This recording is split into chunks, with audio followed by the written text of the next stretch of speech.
Imagine you're sitting in a traffic jam, late for something important, and you feel that familiar frustration bubbling up. You grip the steering wheel, maybe mutter something under your breath. In that moment, it feels like the universe, or at least the city's terrible traffic planning, is personally against you. We've all been there, right? That feeling of being up against something larger, something that doesn't care about our plans or our hurry. This daily, minor rebellion against circumstances is a tiny echo of a much bigger human dilemma, one that a French thinker named Albert Camus spent his life trying to understand. He wasn't interested in traffic jams, of course, but in the ultimate traffic jam of the human condition. Our search for meaning in a world that often seems silent, indifferent, and absurd. Camus had a simple but powerful core idea. He said that we are born with a deep desire for life to make sense, to have order, reason, and clear answers. We want the world to be a friendly place that cares about us. But when we look honestly at the universe, at nature, at death, at sheer random chance, it doesn't seem to care at all. It just is. This gap, this clash between our need for meaning and the world's silent indifference, is what Camus called the absurd. It's not that life is meaningless. The feeling of absurdity comes from the constant tension between our demand for meaning and the universe's refusal to provide it. It's like showing up to a party, expecting a deep conversation, and finding everyone just dancing to a song you can't hear. You probably recognize that stubborn feeling of being right, that inner certainty that your way of seeing a situation is the only logical one. We all have this instinct. It's comfortable. It makes us feel secure. From the moment we're young, we build up systems of understanding. We learn rules. If I do this, that will happen. If I am good, I will be rewarded. We create these mental models to navigate life, and they work until they don't. Remember when you realized a childhood belief wasn't quite true? Maybe you found out the truth about a holiday figure, or you discovered that a person you admired had flaws. That moment is a small crack in your system. It's a little absurdity, a tiny signal that the world might not operate exactly as you thought. As adults, we do the same thing, just with more sophisticated beliefs. Many of us cling to familiar ideas because they give us a sense of control. We might attach ourselves to a political ideology, a strict diet, a career ladder, or even a certain story about ourselves, that we're a victim, or a hero, or a failure. These become our personal control systems. They are the frameworks we use to explain why things happen and to make the chaos of life feel manageable. The problem, Camus would say, is that we often confuse the map for the territory. We fall in love with the system we built to explain the world and forget that the world itself is wild, unpredictable, and doesn't owe our systems anything. This is where we start to fool ourselves without even realizing it. We ignore evidence that contradicts our beliefs. We get angry when reality doesn't match our expectations. We might double down on our system, clinging to it even tighter, because the alternative, admitting that our understanding is incomplete or flawed, feels terrifying. It feels like staring into a void. Camus saw this not as a personal failing, but as a universal human struggle. He wrote, "The only way to deal with an unfree world is to become so absolutely free that your very existence is an act of rebellion." What does that mean? It's not about throwing bombs or shouting angrily. It's an internal shift. It means looking directly at the absurdity, at the gap, and refusing to look away, but also refusing to let it destroy you. It means accepting that the traffic jam exists, that you are late, that the universe is indifferent to your schedule, but choosing not to be consumed by rage. Your rebellion is to acknowledge the absurdity of the situation completely, and yet to still choose your own response. You can choose to listen to music you love.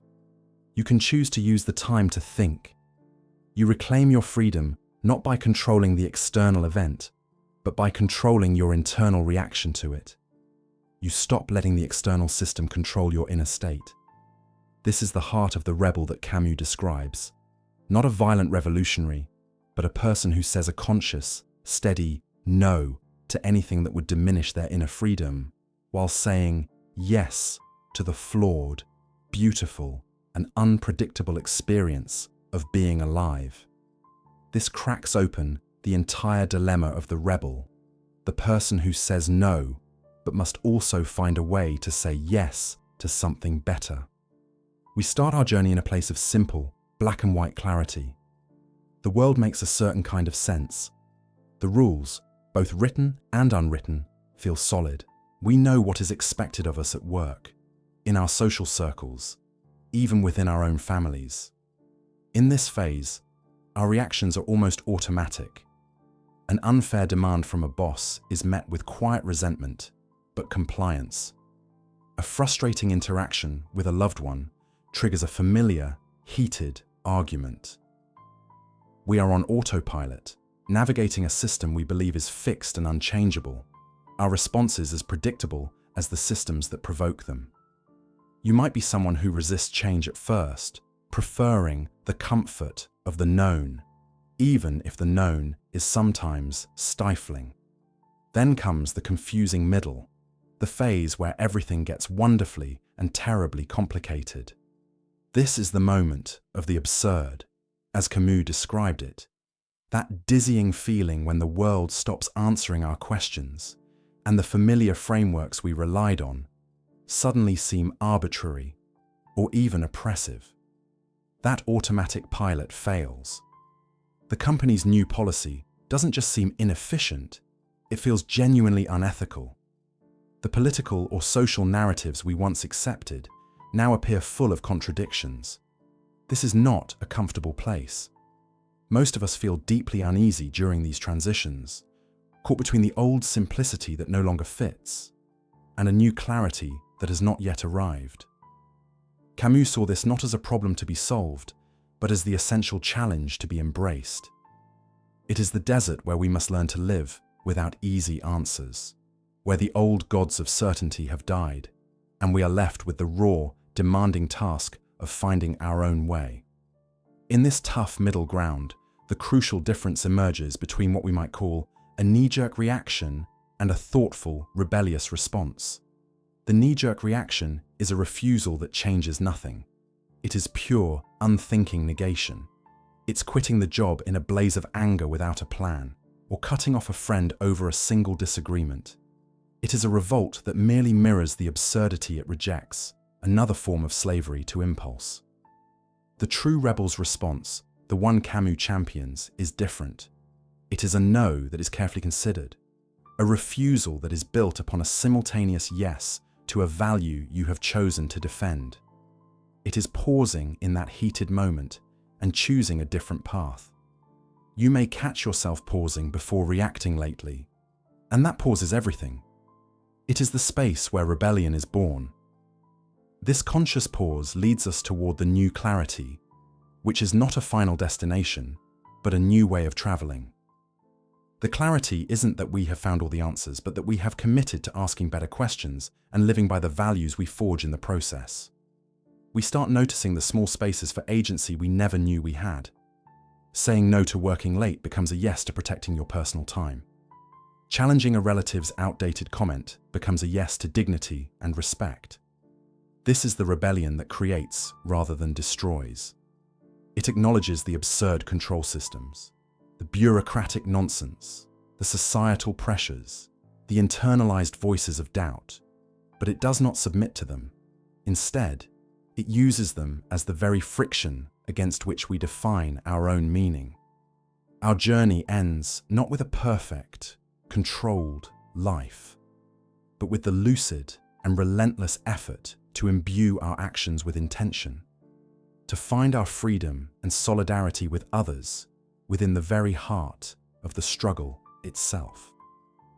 Through this discomfort, we begin to realize that the tightness in our chest, the constant low-grade hum of anxiety, isn't a sign that we are broken.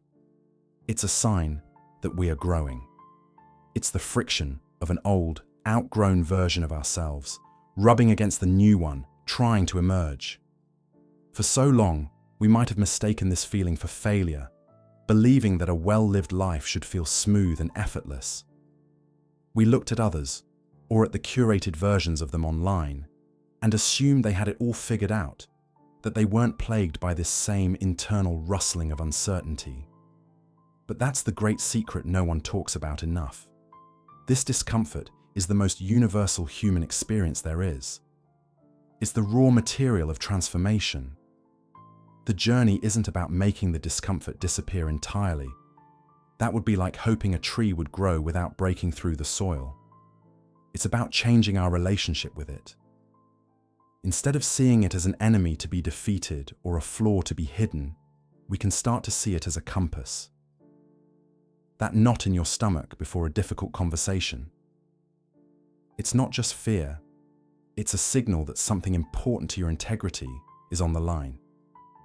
The restless boredom on a quiet Sunday afternoon, it might not be a need for distraction, but a quiet nudge from a part of you that is yearning to create, to explore, to do something that genuinely matters to you, not to anyone else. We learn to sit with the unease, to listen to its whispers instead of drowning it out with noise. We ask it gently what it is trying to tell us. This is where something subtle but profound begins to shift. You'll likely find daily decisions coming easier, not because the options are less complex, but because you're starting to consult a different, quieter source within yourself. The old metric of what will people think, or what is the expected choice, starts to lose its power. It's replaced by a simpler, more foundational question. Does this feel true for me? It sounds almost too simple, but in practice, it's revolutionary. Choosing the smaller, quieter party over the large, obligatory one. Picking up the book that genuinely intrigues you instead of the one you feel you should be reading. Saying a gentle but firm no to a request that would drain your energy without needing to fabricate an elaborate excuse. These are the small acts of rebellion that, brick by brick, build a life that feels authentically yours. Many notice old frustrations don't bother them as much.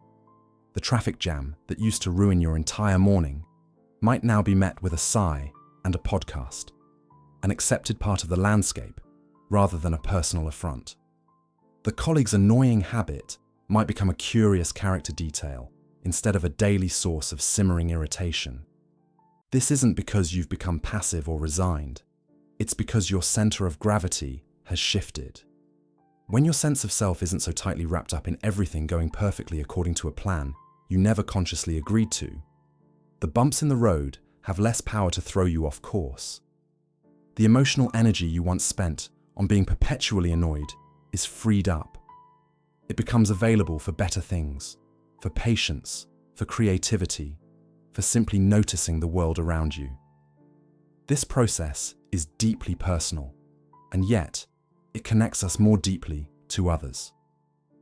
As we shed the layers of who we thought we were supposed to be, we make space for more genuine connection.